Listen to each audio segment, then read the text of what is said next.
Hello, everyone, and thank you for joining us tonight. We're all really grateful that you took time out of your schedule to join FalconWorks this evening for our virtual benefit event, first and hopefully last, and for the world premiere of Enid Graham's play, audio play, Golden. So thank you very much for joining. We have a short program and a few people are going to say hello. Old friends and maybe some new friends. I would also invite you to, if you haven't done so already, to grab a beverage, because at the end of the evening we'll have a little toast to thank you all for your support. I have here a beverage from our friends at Six Point in Red Hook. So grab whatever your favorite beverage is. I'll give you a couple of seconds to do that while I get my notes ready. It occurred to me as we were planning this event, and I was thinking about what to say, this is going to be our 25th year of producing theater here in New York. 25 years or so ago, we were producing plays here and there, everywhere across the city, some of them original plays, some of them adaptations. We had a big production of Salome back in about 2002 or 2003 at the Brooklyn Lyceum. And then we moved to Red Hook in 2004. And in Red Hook, we began making theater for the community specifically. And we started a program called Off the Hook, which probably many of you are familiar with.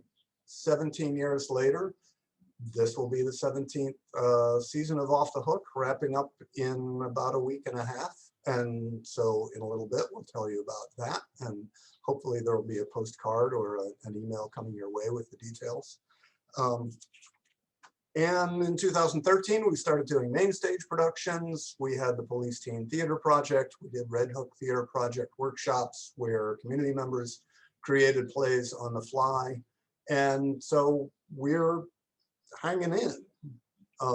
And obviously, last year was a change for us as it was for everybody. And I went back today and I looked for an email that I had sent back in March, on March 14th of 2020. And in some ways it was ridiculous. And I'll tell you, for example, one of the things I said was, I think we have to assume we will not have use of any school for at least the rest of the month, or maybe longer. It turned out to be longer. But I ended by saying, I don't want to shut down. Obviously, I want people to stay safe and healthy, but I want to do whatever we can without contradicting that value to avoid sending an email that says we're shutting down. I want to send the email that says, here's how we're staying open. And we had a little pause, but ultimately we did stay open. And in the last year, we were able to do 2 cycles with 2 different groups of kids. And we had Zoom performances, and they weren't what we were used to doing, but they were amazing. And if I can say that myself, because I had nothing to do with them. We did a production called The Program online. And it was difficult to imagine how that was going to work, and it ended up being kind of thrilling and exciting. And it's a play that we're looking forward to doing in person, but it adapted well to being online. And so we managed to pull through the last year. And mostly I want to say thank you to all of you, all of the friends who inspired us, all the friends who kept us going, all the friends who supported us over the year with your donations, with your volunteering, with phone calls to say, how are things going? And so we're very, very grateful. And tonight is really, apart from being a fundraiser, it's an opportunity for us to say thank you to you. And with that, I am going to turn it over to our longtime volunteer, actor, maybe director, Theater of the Oppressed participant, and current board member, Rachel Owens. And Rachel, if you are out there, there's Rachel. I'll turn it over to you to say a few words. Thank you. Hi, everyone. I just want to thank everyone so much for coming tonight, and all the other times that everyone has shown up for this organization. I started volunteering with Falcon Works in about 2006 or 7, shortly after moving to Red Hook. I am an artist, a sculptor. I teach at SUNY Purchase, but I got involved with the organization through volunteering for Off the Hook, and then quickly got involved as Falcon Works transitioned into working almost primarily through sort of using Augusta Boal's Theater of the Oppressed techniques to deliver all of the programming, which was really life-changing for me as a person, as a maker, as a supporter of this organization. I've said to people before, that period in Red Hook, sort of in the late 2007 to 2012, that when I would go to Falcon Works events, whether it was TO workshops or working with the kids or attending meetings or whatever, it was kind of like my church. It was kind of like my church, and really kind of actually helped me kind of keep my head above water, so to speak, no pun intended, including after Hurricane Sandy. Anyway, it's an incredible organization. I am so happy that we're still here and we're still thriving. And that's because of you guys and the support and the love that people have shown for this amazing group of people. So thank you. And I'm gonna pass the mic. So bravo. Thank you, Rachel. Thank you very much. So this is the ad in the middle of the program. This is where I talk about how you can keep support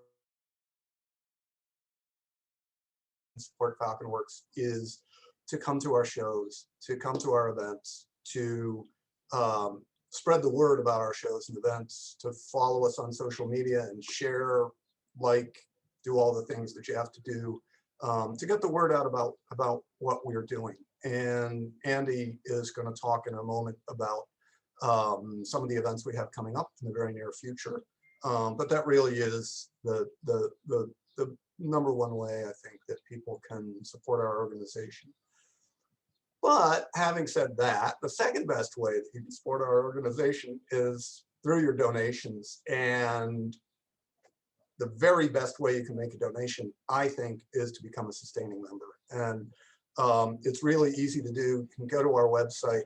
You can click on the button on the upper right that says become a supporter. And there's a link there where you can subscribe and make a donation every month. It's 100% painless. You check out through PayPal, and then you don't have to think about it anymore, except when you get that notification that says your donation has gone through, and then you can feel good about yourself a little bit more. And Skylar just put a link in the chat for taking you to our donation page. But really, we would love to have you as a sustaining member, and in the next year we'll be passing along some goodies to our sustaining members as well. So thank you for everything that you've done. Thank you again for coming tonight. But please do check that out, and again, spread the word about everything we're doing. And with that, I'm going to pass the baton again, and as mentioned, I will introduce Andrea Krem, who joined us 2 weeks before I sent that email about not shutting down, as our new community engagement coordinator. And Andy is going to talk for a few minutes about what we have coming up in the near future. There you are. Hi, everyone. I'm Andy. Some of you may know me, may have seen me in the neighborhood. I may have emailed you about something.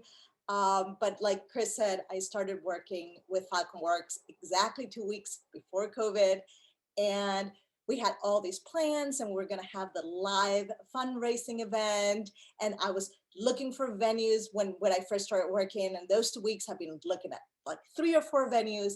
And all of a sudden, we're like, oh, we may need to push the fundraiser to June. Then we're like, oh, it may need to be in September. And a little over a year, we're here and we're with you.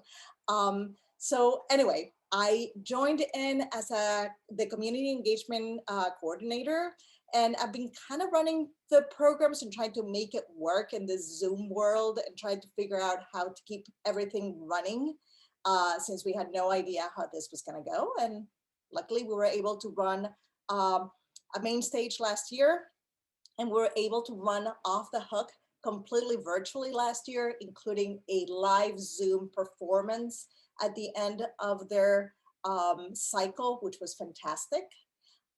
So this year, we were managed to do our Off the Hook as a live in-person class with a brand new, amazing teaching artist. Her name is Kate Bell. She's not here today, but she's amazing, and she's been able to really carry the torch that Meg left. And with the support of Eric Fallon from Peninsula Art Space, we were able to secure a space to have the classes, and we're able to have our writing workshop at BWAC. So everything was in person until last week when we went into rehearsals. We decided to do rehearsals and performances again via Zoom because we had no idea what was going to happen. At that point, we were like, maybe we were able to have like 50 people, 25 people. It turns out now the city's completely open, but we kind of missed the boat a little bit. So anyway, I think the performances are going to be fantastic. And you will all be getting one of these in the mail next week. This is the postcard for the next performances of Off the Hook. And those performances are the 18th and the 19th. Besides the Off the Hook performances, we have been working with an artist, like a little artist in residence program with Noel Husseini from Shape Light, and we are working on a community project in Coffee Park. We're planning on it being July 30th and 31st, and it would include a weekend-long installation with workshops, performances by Off the Hook, by Falcon Works, and hopefully other neighborhood art organizations. And we will be sending probably more information about this, but it is kind of like a community thing, and it's about what Red Hook really means to the residents of Red Hook. So there will be a sort of altar in the middle where people bring small objects or create objects or write about it. Hopefully there'll be performances that relate to Red Hook, and we will really try to engage the community as we are a local organization. And we are also planning on bringing back our main stage from last year, the program, which it was done completely virtually last year. So this year we're planning on doing it live, hopefully by the end of the fall. And lastly, last year, we started a small pilot program working with senior citizens and adults in Red Hook. It was a storytelling program. We basically told the story of the senior citizen. And while we were working on that project, the senior citizens got really engaged and wanted more. So we've decided that we want to work on a program similar to Off the Hook, maybe different from Off the Hook, related to Off the Hook, but in any case, a program that brings theater to the older adults of Red Hook who may have not been able to experience anything like this. Maybe there were no after school programs when they were kids. Maybe they just couldn't afford it. And we know there's a big need for that. So we were planning on releasing that at the end of this year, maybe like end of fall, but I think more realistically, this is gonna be in the spring of next year. And I think those are all my updates. I just want to say that this past year has been amazing for me. I have just had a great time, even though it's been crazy, crazy circumstances, just, you know, crazy having to deal with things in almost this dreamlike state. But I got to know Reg, and I got to know Chris, and I got to know, and it's been awesome working for the Red Hook community, and I just can't wait to do more. So I think this is a time when I just pass the ball back to Chris. Thank you, Andy. And may I just say, you know, one of the best days we had in a long time was when you walked through our door. So we're so glad to have you on the team. Me too. I'm very happy. So after my last segment, I was accused of channeling my inner Jerry Lewis, and you can't be Jerry Lewis if you don't have someone to bring on stage with you. So I'm going to totally exploit Jack. Jack says, make sure you keep supporting FalconWorks. And at this time, I'm going to bring in Reg Flowers, the founder and artistic director of FalconWorks. And he can say hello to Jack too. Reg. Hello, Jack. everybody. Say hi to Reggie. Yeah. So thanks, Chris, so much for having me follow an animal. Like the two things in show business you're supposed to not follow are children and animals, children and dogs. Anyway, I'm Reg Flowers, and I'm the founder and artistic director of FalconWorks Theater Company, and I'm really thrilled to have been asked to introduce these dear friends of mine who I've known for a long time. Known them for a long time, more than half my life. And I met first Robert Sella, who was the director of our of the program tonight, when we were doing a show together, a national tour together, and Robbie became like one of my dearest friends. And then I met Enid, which was this other part of this couple, and I realized, oh, they're just magical. And so I'm not going to say much. I know that, I mean, these are two of the most talented people that I know in the business. I know a lot of people don't even know who the Luntses are, but if there was a magical theater couple in the world today, I would say it was Robbie and Enid. And so really thrilled that they reached out, they reached out about this reading, about this radio play. Something really interesting is that when I met Enid as an actor, I was an actor, Enid was an actor, and Enid started a writers group, a playwrights group. And interestingly enough, a lot of the work that was created, the people who were part of that group have gone on to actually have plays produced and published. And so Enid was also magical when it came to creating this writers group and having new works be produced. So I'm really excited that Enid has moved into another era of their life as an artist, studying at Juilliard as a playwright now. And I believe that Robbie and Enid were also at Juilliard as in the acting program. So I'm going to stop talking and just welcome them, Robert Sella and Enid Graham. Hi, Reg. Thank you. Reg, hi. What a sweet and lovely introduction. So let's see just a little bit about us. We are both actors, but I have become a playwright in the last, I don't know, however many years. And this whole shutdown, of course, was crazy and awful for anybody in the arts. I had just begun my first year at Juilliard as a playwright.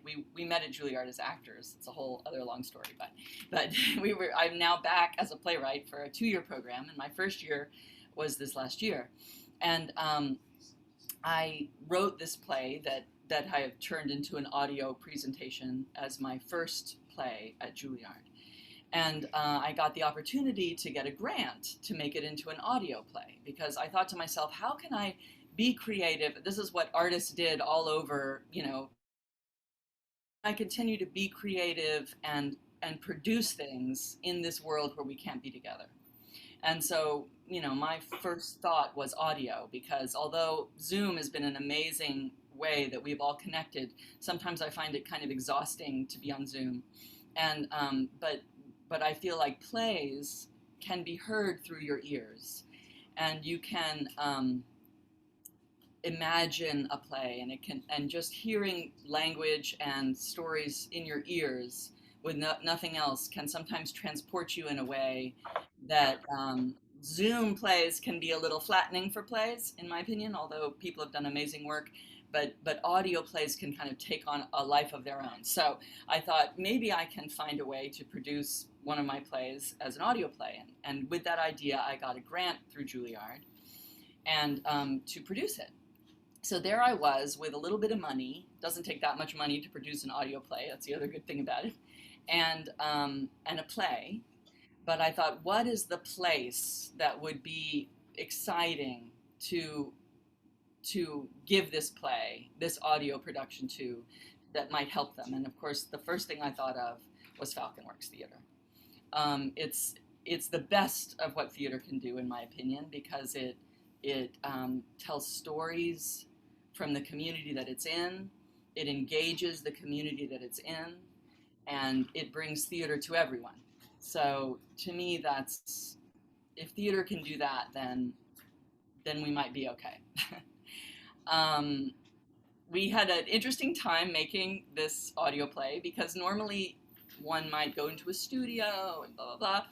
But we couldn't do that, of course. So we recorded it all I got my favorite actors that I could think of and to be in it.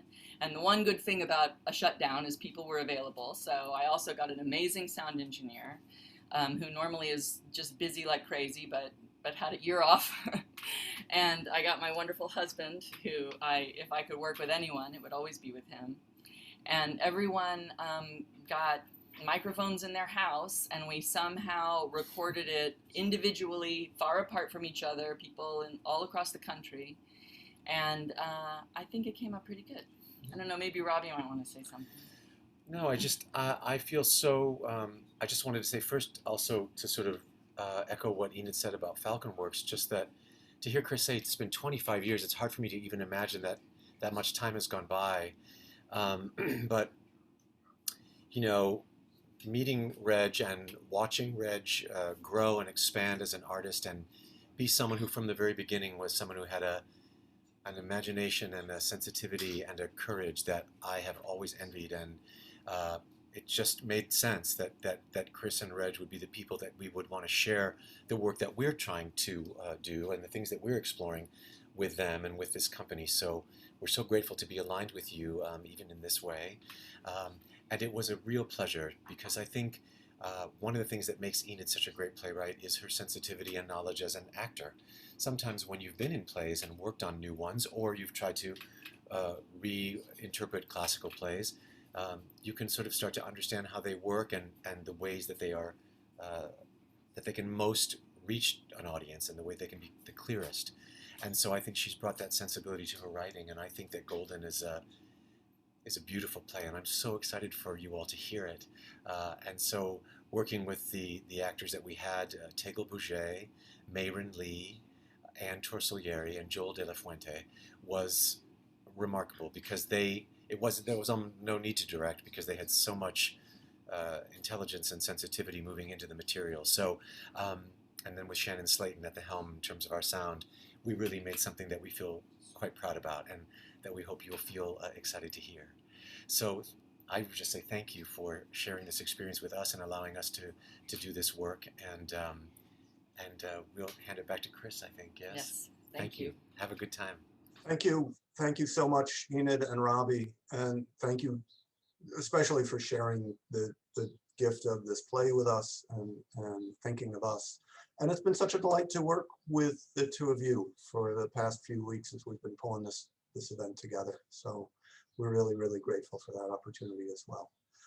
And with that, we're going to wrap up our little program tonight and let you all enjoy the performance of Golden. But as promised, I want to bring everyone back. So Skylar, and I need to give a shout out to Skylar Jean, who has been through the last year, our technical wizard at the helm of all of our Zoom events, and has been another wonderful new member of the company. We're really, really grateful to have met her and to be able to work with her yet again. And so if the other folks want to bring their cameras back on, we can do a quick little toast and say goodnight. So thank you all for joining us, and please enjoy this performance of Golden, and here's to being able to see each other in person very, very soon. Cheers. Cheers. In the chat, you'll find the link to the performance of Golden. The Buzzsprout link will take you there for the live, the immediate world premiere. And then over the next 4 days, you will it'll be carried on our YouTube channel. So both links are in the chat. Thank you all for coming. Have a great night, everyone. Thank you.